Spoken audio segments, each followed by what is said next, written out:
Hi നമസ്കാരം. F ടോക്കിലേക്ക് എല്ലാവർക്കും സ്വാഗതം. ഞാൻ ഫേസ്ബുക്കിൽ ഒരു വീഡിയോ കണ്ടു. ചാനലുകാർ കോൺഗ്രസിന്റെ മുതിർന്ന നേതാവിനോട് ചോദിക്കുകയാണ്, ഈ വഖഫ് നിയമത്തിനെ കുറിച്ച് രാഹുൽ ഗാന്ധി പാർലമെന്റിൽ എന്തും സംസാരിച്ചില്ലല്ലോ. അപ്പൊ അയാൾ കൊടുത്ത മറുപടി കേട്ടോ.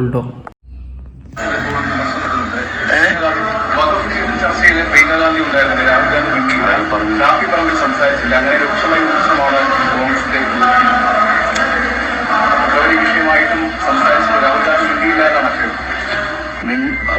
മിണ്ടിയിട്ട് ഇപ്പോഴോ പരിഹാരം ഉണ്ടാകുമെന്നും ആരും പ്രതീക്ഷിച്ചിട്ടൊന്നുമില്ല. ഇപ്പോൾ BJP ഗവൺമെന്റിന് കർശനമൊക്കെ ശക്തമായ ഒരു അഭിപ്രായമുണ്ട്. ആ അഭിപ്രായത്തെ തകർക്കാനൊന്നും രാഹുൽ ഗാന്ധിയല്ല ആര് പറഞ്ഞാലും അവർക്ക് അവരുടെ ആ നയത്തിലേക്കൊന്നും അവർ പോകുമെന്നുള്ള പ്രതീക്ഷയുമില്ല.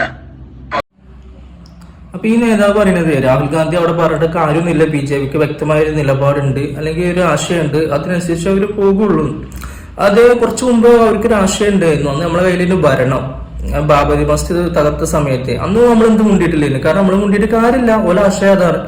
ഇനി ഇവരെന്ത് ചെയ്യും, മുസ്ലിങ്ങൾ ഇല്ലാതാക്കും. അപ്പോൾ നമ്മൾ മുണ്ടൂല. കാരണം മുണ്ടിയ കാരണം എന്താ വെച്ചാൽ അത് അവരുടെ ആശയമാണ്, നമ്മൾ മുണ്ടിയിട്ട് കാര്യമില്ല.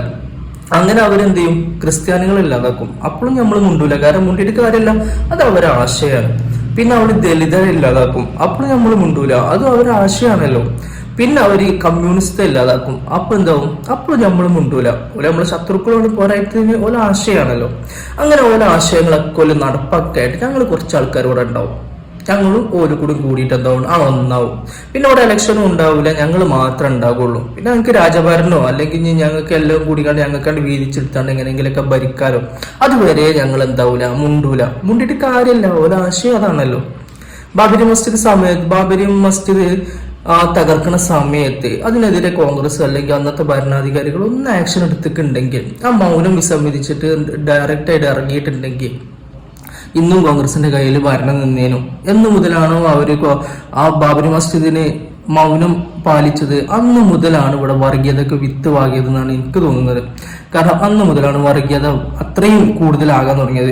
കോൺഗ്രസ് വിചാരിച്ചത് എന്താ വെച്ചാൽ, അങ്ങനെ തുറന്ന് വർഗീയത ഉണ്ടായി കഴിഞ്ഞാൽ കോൺഗ്രസിന് വോട്ട് വീഴുന്ന. പക്ഷെ കോൺഗ്രസിലെ ആളുകൾ മനസ്സിലാക്കി, നമ്മള് കോൺഗ്രസ് ആണെങ്കിലും BJP മാറ്റൊന്നുമില്ല, ഓര് പൊളിക്കുന്നു, നമ്മൾ മൗനം വായിക്കുന്നു. അപ്പൊ പിന്നെ അതിൽ നിന്നാലും ഇതിൽ നിന്നാലും കുഴപ്പമില്ല എന്ന് വിചാരിച്ചിട്ട് അങ്ങനെ നമ്മളെന്താവും, നമ്മളങ്ങനെ മൗനം പാലിച്ചിട്ട് അങ്ങനെ പോകും അല്ലെ, നമ്മളെ നിലപാടുകൾ അങ്ങനെ. പക്ഷെ കേരളത്തിൽ അങ്ങനെ എന്താവും, കേരളത്തിൽ നമ്മൾ രാപ്പകൽ സമരങ്ങൾ നടത്തും.